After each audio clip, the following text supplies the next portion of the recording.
জিন্দাবাদ জিন্দাবাদ জিন্দাবাদ শাহানুর রহমান জিন্দাবাদ জিন্দাবাদ জিন্দাবাদ রাহুল গান্ধী জিন্দাবাদ জিন্দাবাদ জিন্দাবাদ গৌরব গগৈ জিন্দাবাদ জিন্দাবাদ জিন্দাবাদ শাহানুর রহমান জিন্দাবাদ জিন্দাবাদ জিন্দাবাদ হাসান সুফি জিন্দাবাদ জিন্দাবাদ জিন্দাবাদ সোনিয়া গান্ধী জিন্দাবাদ জিন্দাবাদ যেহেতু আপুনি বাগমাৰাছৰ গাঁও পঞ্চায়তৰ আঞ্চলিক সদস্যৰ পদত বিজয়ী হ'লে এতিয়া আপোনাৰ অনুভূতি কেনেকুৱা? মই আজিৰে মোৰ জয় মই ভাৰতৰ যিসকল সৈনিকে পাকিস্তানৰ লগত যুদ্ধ কৰি নিজৰ জীৱন আহুতি দি শ্বহীদ হৈছে তেখেতসকললৈ উৎসৰ্গা কৰিছোঁ।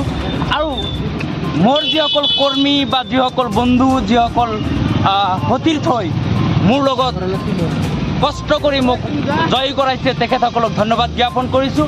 লগতে বাগমাৰাছৰ গাঁও পঞ্চায়তৰ সমূহ ভোটাৰ সকলোকে মোৰ ফালৰ পৰা ধন্যবাদ জ্ঞাপন কৰিছোঁ। অনাগত দিনত তেখেতসকলৰ প্ৰত্যেকটো সমস্যাৰ লগত বা তেখেতসকলৰ প্ৰত্যেকটো সুবিধা অসুবিধাৰ লগত মই সহযোগিতাত থাকিম আৰু অনাগত দিনত তেখেতসকলক লগত লৈ আগবাঢ়ি যোৱাৰ প্ৰতিশ্ৰুতি মই ৰাখিম। কিমান ভোটৰ ব্যৱধানত আপুনি জয় হ'লে? মাত্ৰ 12 ভোটৰ ব্যৱধানত মই ARDFৰ প্ৰাৰ্থী সন্মানীয় আব্দুৰ ৰহমান ডাঙৰীয়াক পৰাজিত কৰিবলৈ সক্ষম হৈছোঁ।